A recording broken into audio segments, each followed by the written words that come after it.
Bom, galera, mais um quadro aqui. Quero analisar agora por pergunta da minha participação no Quem Quer Ser um Milionário com o Luciano Huck.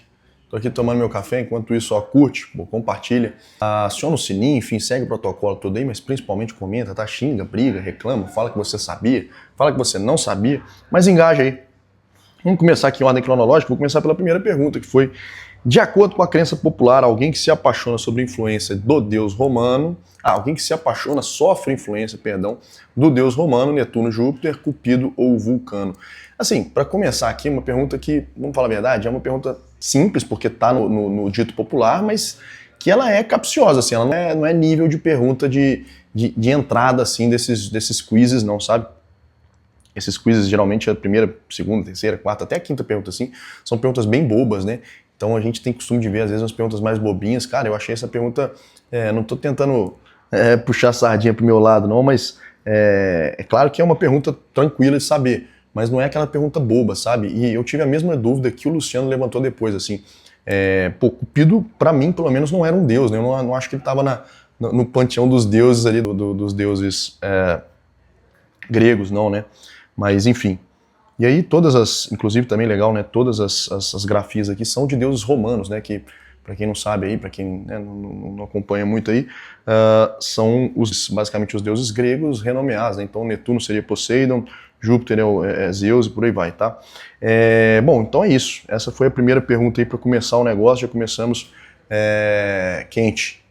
Siga aí, tá? O canal, compartilha, vou trazer mais conteúdos aí sobre Quem Quer Ser Milionário, mas também o nosso conteúdo tradicional de IA. E aí na segunda pergunta, eu já achei também uma perguntinha capciosa, viu? Quem criou o analista de Bagé, personagem de diversas crônicas? E aí vem Marta Medeiros, Mário Quintana, Luiz Fernando Veríssimo, Lígia Fagundes Teles. Cara, não é uma pergunta fácil, tá? Assim, de novo, não é obviamente nada difícil, etc., mas não é um super livro conhecido, sei lá, como Machado de Assis, apesar, né, do Luiz Fernando Veríssimo, que inclusive faleceu recentemente aí. Eu acho que é a obra mais conhecida dele. Um livro muito legal. Essa aí eu devo ao colégio, eu sabia, porque esse aí foi livro do colégio. E acho que marca muito essa questão do nome dele, é escrito igual o meu. Então, até o Luiz com S, que é raro de ver, né? Geralmente é com Z, o meu também é com S. E acho que eu fiquei com isso na cabeça, tá? Mas enfim, não é uma pergunta simples para ser uma segunda pergunta de um quiz. E a gente vem para a terceira pergunta, que aí eu achei que o negócio ia engrossar mesmo, porque assim, foi uma pergunta já um tanto quanto difícil pro nível, vamos dizer, geral, né? Eu digo nível geral não que a gente esteja assim ou nem nada do tipo, não, tô falando, eu gosto bastante de história, então eu sabia, mas pensando que ali as perguntas são aleatórias e generalizadas, cara, não é uma pergunta fácil, para ser a terceira pergunta de um programa. O general estadista Napoleão Bonaparte nasceu em que local da França? Alsácia, Córcega, Normandia ou Paris? É uma pergunta super capciosa, né? Porque a região da Alsácia e Lorena ali sempre está envolvida em guerras e conflitos, né? Desde de França e Inglaterra até a Segunda Guerra. A ilha de Córcega também famosa pelo nascimento, por ser o local de nascimento do Napoleão Bonaparte. A Normandia, que foi palco aí, né, basicamente mais na Segunda Guerra, mas que também sempre está em voga aí quando a gente fala de guerras e principalmente França. E por fim, Paris, que seria uma resposta mais óbvia, né? Pensando que ele é o expoente máximo, né? Você pensa em França, você pensa em Napoleão, você pensa em Paris.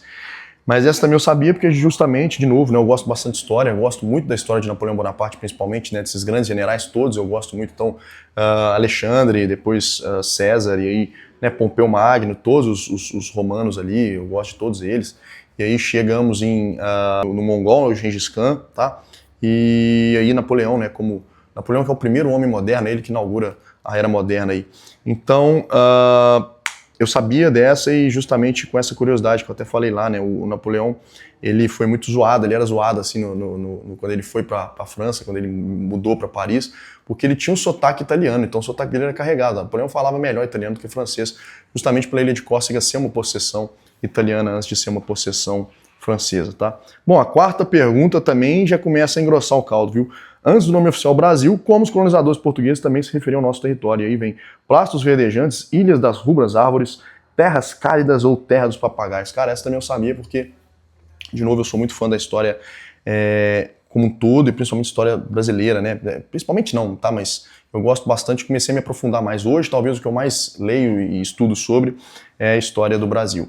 E acho que como quase todos que começam a se interessar por história brasileira, a gente tem mais ou menos o mesmo conceito. A gente se interessa por histórias que são tão mais, pelo menos à primeira vista, tão mais interessantes, né? Como, sei lá, o Império Romano, a Idade Média, a Europa, né? Que é o berço de toda essa história que a gente engole, né, durante todo o ensino fundamental e médio ali, né, a gente não estuda muito, né, o Oriente e enfim, e todas as suas histórias também mágicas ali, mas enfim. Então a gente acaba que deixa o Brasil e a história nacional, a história do Brasil de lado, e aí quando você é mais velho, você começa a ver, cara, eu entendo tanta história e não entendo sobre a história do meu próprio país, né? E aí você dá um cavalo de pau e fala, pô, preciso entender sobre isso. E você começa a ler, começa a se interessar e etc. E eu não fui diferente, eu comecei a me interessar justamente por isso. Aqui, cara, meio que numa dualidade incrível, e quem curte aí sabe, vai entender um pouco da minha mente, e quem conhece os dois aqui vai saber, eu gosto muito de alguns canais e de alguns caras que falam sobre a história do Brasil de uma maneira exuberante, é gente que conhece assim, absurdo, tá? O primeiro, então olha só, né, eu gosto muito do canal do Thiago Braga, né, o Brasão de Armas, etc. Eu gosto demais do Brasil Paralelo e tudo que eles trazem ali. Eu gosto muito do professor Guilherme Freire, assim, é um cara monstruoso, não tanto, assim, sabe muito de tudo, tá? Mas ele me encanta mais falando sobre o Império Romano, etc. Mas sabe muito de tudo. Eu gosto demais do professor Rafael Tonon, tá? E para quem às vezes tá torcendo o nariz aí, tá?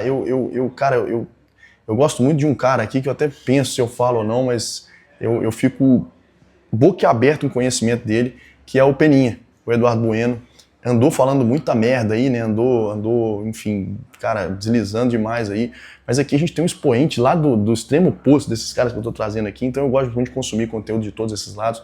Mas o Peninha também, assim, sabe muito, é inegável, tá? Pode falar o que for, mas sabe muito de história do Brasil. História em geral, mas principalmente do Brasil, tá? E por que eu tô citando isso aqui, né? Todos eles têm um acordo que uma das, sei lá, um dos livros, eu não posso nem dizer que é um livro, né, mas uma das coisas mais belas já escritas no mundo é a carta de Pero Vaz de Caminha para o rei de Portugal da época, né, o Dom Manuel, e lá ele cita, ele vai contando sobre a viagem, ele vai contando realmente no formato de conto sobre essa viagem, cara, ele fala exaustivamente sobre a ilha de Vera Cruz, que foi o primeiro nome dado, mas ele sempre cita muito essa terra dos papagaios, pela quantidade de papagaio, então acaba que a Terra dos Papagaios foi o segundo nome basicamente dado ali e era meio que um apelido, tá? Então é por isso que eu sabia dessa. Bom, vou fechar por aqui, vou trazer mais perguntas aí na sequência. Ó, se você curtiu, deixa o like, compartilha, ativa o sininho aí e principalmente comenta.